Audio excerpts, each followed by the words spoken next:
the Roman Catholic Church, the Red Dragon's identity theft, worship of images and idols. The visage of Pope Alexander VI, whose real name is Rodrigo Borgia, his son, Cesare Borgia, is painted as the Anointed, as the Messiah, as the Mashiach, the one that the world ignorantly calls Jesus Christ.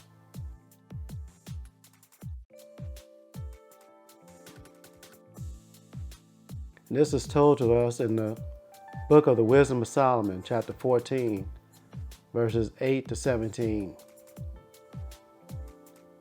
But that which is made with hands is cursed, as well it as he that made it.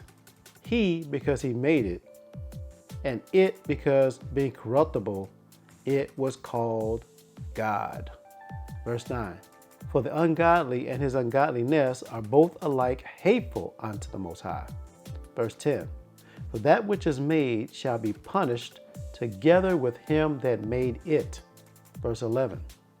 Therefore, even upon the idols of the Gentiles shall there be a visitation or a punishment, because the creature of the Most High, they are become an abomination and stumbling blocks to the souls of men, and a snare to the feet of the unwise. Verse 12. For the devising of idols was the beginning of spiritual fornication, and the invention of them the corruption of life. Verse 13. For neither were they from the beginning, neither shall they be forever. Verse 14. For by the vain glory of men they entered into the world, and therefore shall they come shortly to an end. 15. For a father afflicted with untimely mourning, when he hath made an image of his child soon taken away, now honored him as a god, which was then a dead man, and delivered to those that were under him ceremonies and sacrifices. Verse 16. Thus, in the process of time, meaning over time, over a period of time, an ungodly custom grown strong was kept as a law, and graven images were worshipped by the commandments of kings, not the commandments of the Lord or commandments in the Bible, but by commandments of kings, ordinary mortal men. Verse 17, whom men could not honor in presence because they dwelt far off. They took the counterfeit of his image from afar and made an express image of a king whom they honored, to the end that by this their forwardness they might flatter him that was absent, as if he were present. And here we see the actual image of Cesare Borgia painted as the Anointed. Portrait left, deemed to be of Cesare Borgia by Altabello Malone, and dating to the early 16th century, which is the 1500s, and a modern day stereotypical depiction of the Anointed. The heathen/Gentiles images added to the Holy Bible, the book of the law. And this is told to us in 1 Maccabees chapter 3, verses 43 to 48, in the authorized 1611 King James Version. Verse 43, they, this is the Israelites, were fighting against the Romans and the Greeks at the time. Verse 43, they said one to another, let us restore the decayed fortune of our people, and let us fight for our people and the sanctuary. Then was the congregation gathered together, that they might be ready for battle, and that they might pray and ask mercy and compassion. You see, they sought the Most High Yahweh. Now, Jerusalem lay void as a wilderness. There was none of her children that went in or out.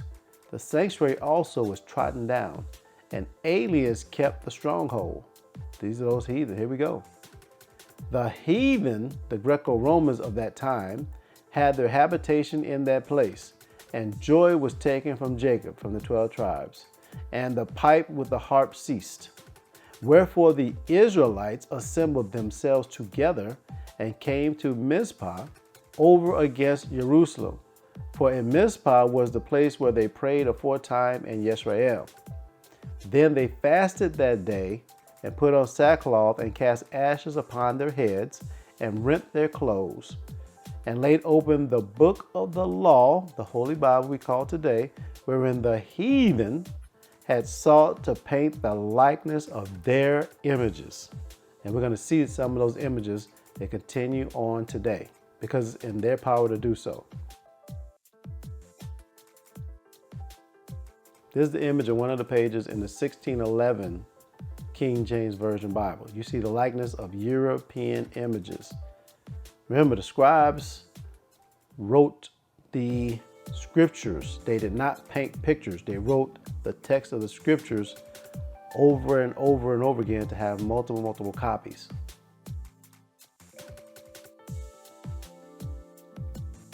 So here's the first image of this illustrated Bible. Here's another image. And yet another image of the Children's Illustrated Bible.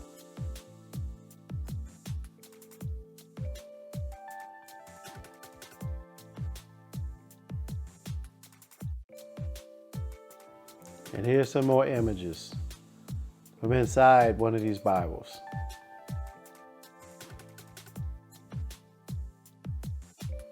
Painted themselves as the Egyptians. Now you have to understand, there are no Bible productions of once historically European images being changed by melanated persons. Matter of factly, Gentile Europeans have been documented in their repainting and recasting melanated images to identify with their own phenotype. So before we look at those images, we're going to take a look at what an iconoclasm is. Iconoclasm. The doctrine, practice, or attitude of destruction of religious images or opposition to their veneration. Here's an image of a European man repainting an image. You see the dark images in the background, and you see him painting another image to his phenotype.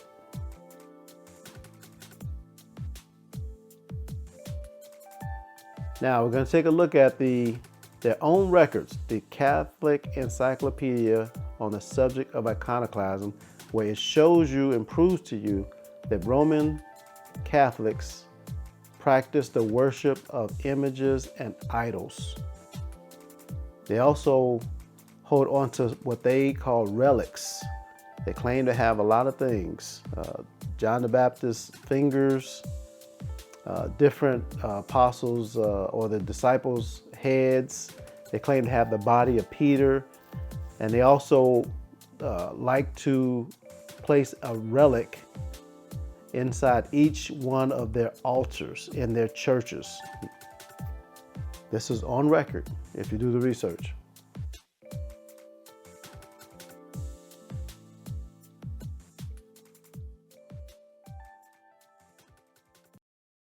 Next reading. Catholic Encyclopedia excerpt. Subject: Iconoclasm, Roman Catholic worship of images/idols. The Pope at that time was Gregory II, AD 713 to 731.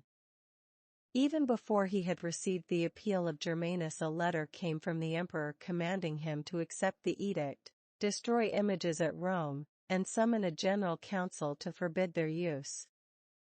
Gregory answered, in 727, by a long defense of the pictures. He explains the difference between them and idols, with some surprise that Leo does not already understand it.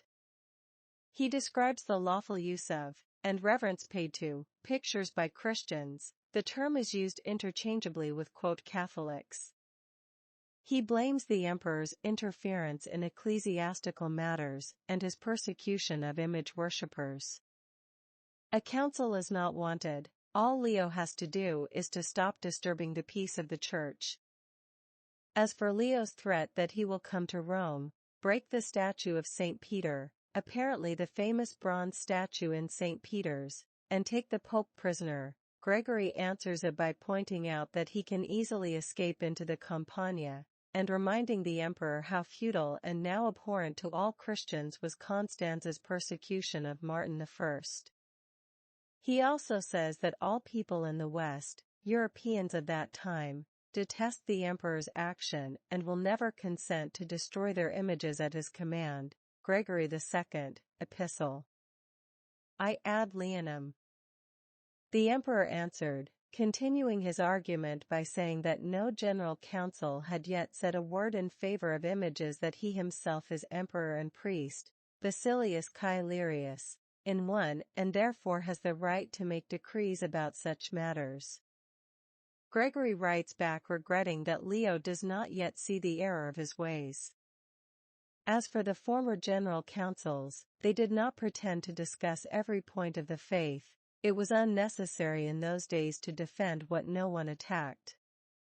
The title emperor and priest had been conceded as a compliment to some sovereigns, because of their zeal in defending the very faith that Leo now attacked.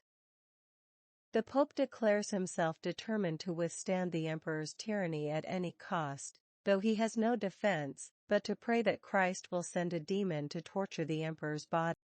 The commandment that is violated by the worshiping of idols is in Exodus chapter 20, verse 4. And this is the second of the 10 commandments. Thou shalt not make unto thee any graven image or any likeness of anything that is in heaven above, or that is in the earth beneath, or that is in the water under the earth. Thou shalt not bow down thyself to them, nor serve them. For I, the Lord Yahweh, B'Shem Yahushai, thy power, am a jealous power. And that means he will punish those that go against him. Visiting the iniquity, here it is, visiting the iniquity of the fathers upon the children unto the third and fourth generation of them that hate me, and showing mercy unto thousands of them that love me and keep my commandments. That has not changed. That is forever. All praises to the Most High Yahweh, B'Shem Yahushai.